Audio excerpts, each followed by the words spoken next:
everyone, and welcome to Katora's channel. This is Laura, and today I'm going to be talking to you guys about basic dog behavior.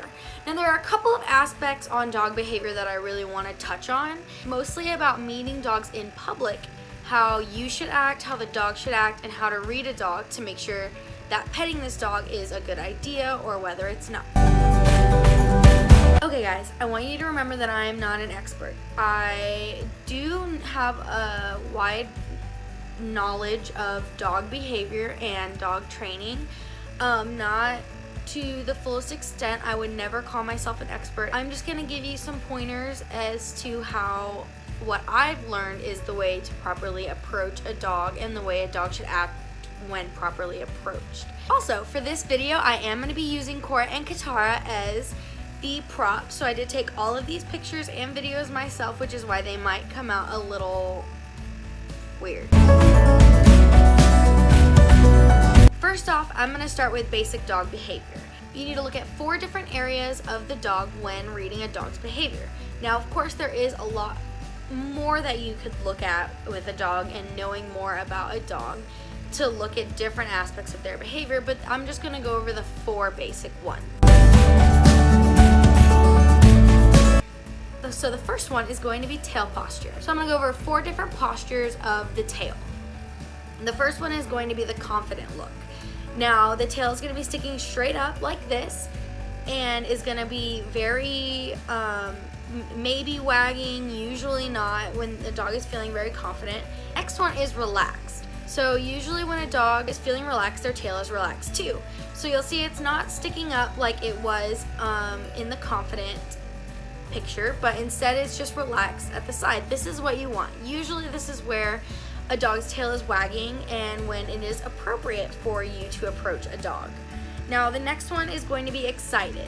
This is also an appropriate time to approach a dog. If their tail is wagging and is upright and doing usually like a helicopter motion, that is when a dog is very excited.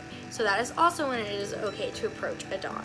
Now the 4th and last tail posture I'm going to go over is going to be the in between the legs, scared, afraid, or even aggressive tail posture.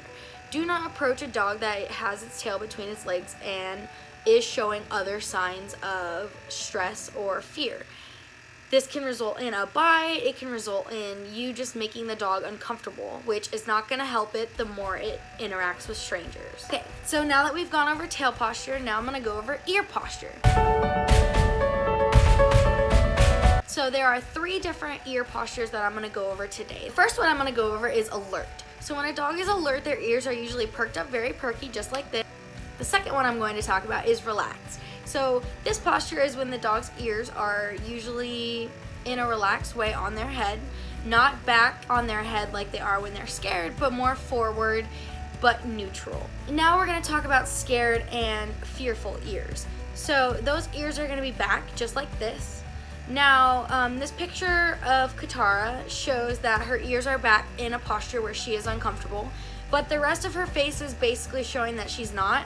So I want you to just focus on the ears in this picture and know that this is what scared, fearful, even aggressive ears look like. It's never okay to approach a dog when their ears are down like this. They are obviously scared and obviously uncomfortable. The next thing I'm going to talk about is their mouth. So their mouth can be in usually 3 different postures. So one is going to be open, happy, and excited like this. And then the other is going to be closed. So this can go either one of 2 ways. When you see a dog with a closed mouth like this, use caution. It could mean that I'm just a little nervous, but you can still approach me. But it can also mean that I'm about to growl and you should not approach me. So this brings me to my 3rd and last posture for the mouth. So the mouth is, of course, in a growl. I couldn't get a picture of any of my dogs doing this because I didn't want to upset them to where they were growling, and I don't have that trained on command. Instead, I'm sure you guys have all seen what a dog looks like growling. Never approach a dog that is growling. Try to be very safe, but if a dog is growling at you, do not approach it. So now that we've gone over their mouth posture, I'm going to go over their eyes. Their eyes are a little difficult when it comes to reading a dog's behavior. There are just a couple things that you should look for and be cautious of. If a dog is not looking at you but rather looking away and you can see the whites of their eyes, usually that means that they are scared or uncomfortable. I would not approach a dog that is showing the whites of their eyes like that.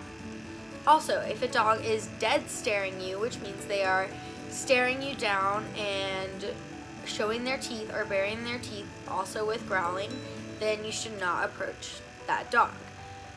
So now that we've gone over a few things, I want you guys just to remember a few of the things I've talked about. So remember, tail wagging doesn't always mean that a dog is willing to be pet or wanting to be pet. Also, never approach a dog if it is showing any signs of being scared, fearful, or aggressive. So that was my basic today on how to properly assess a dog's behavior based on the categories in which I've listed. That would be tail posture, ear posture, mouth posture, and eyes. Thank you guys so much for watching. If you have any questions, please leave a comment and subscribe so you are ready for part 2 of Laura's dog behavior videos.